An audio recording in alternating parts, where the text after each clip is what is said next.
বন্ধুরা এখন সময় বাজে 9:32।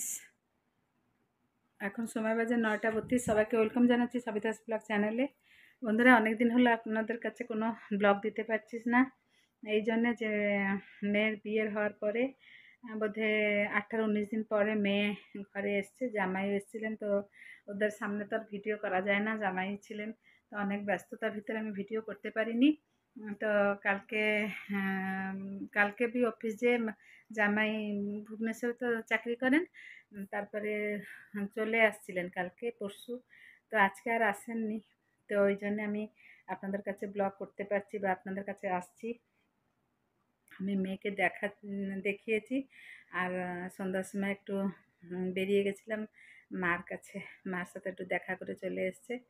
আর কেননা এখন অফিসে সবাই চলে যাবে, মেয়েও চলে যাবে, জামাইও চলে যাবেন, তো ওই জন্য আমি বললাম চলো তাহলে দিদার সাথে একটু দেখা করে। আর তো গেছিলাম, এক্ষুনি এসে পৌঁছলাম, সন্ধ্যা 6:30টার সময় বেরিয়ে গেছিলাম।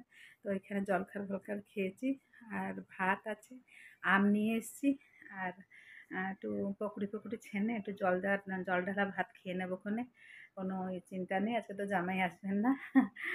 আর এই মেয়ে একটু আইসক্রিম আনলো, মেয়ে একটা খাচ্ছে, এই যে আমি একটা এই যে ধরেছি, আইসক্রিমটা খেয়ে তারপরে চেঞ্জ করে তারপরে দেখি কি করব, পেঁয়াজি পকোড়ি করবো পেঁয়াজ দিয়ে।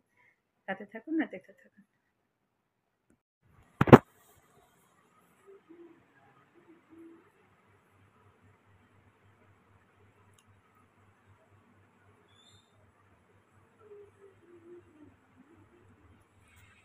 তাকা, ভালো করে দেখলেছ না, আমি একটু তাকা না।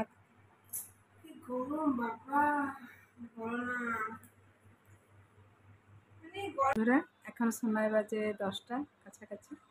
তো পেঁয়াজ আর কাঁচা লঙ্কা কেটে চলে এসেছি।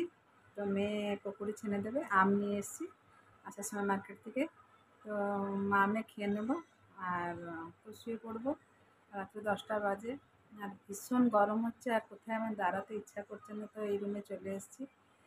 আর আর কী বলবো, এত গরম পড়েছে বন্ধুরা, আমি একদম গরম সহ্য করতে পারতেছি না, এদিকে প্রেশার আছে না, আর শরীরটা ভারী অস্তব্যস্ত লাগছে আমাকে।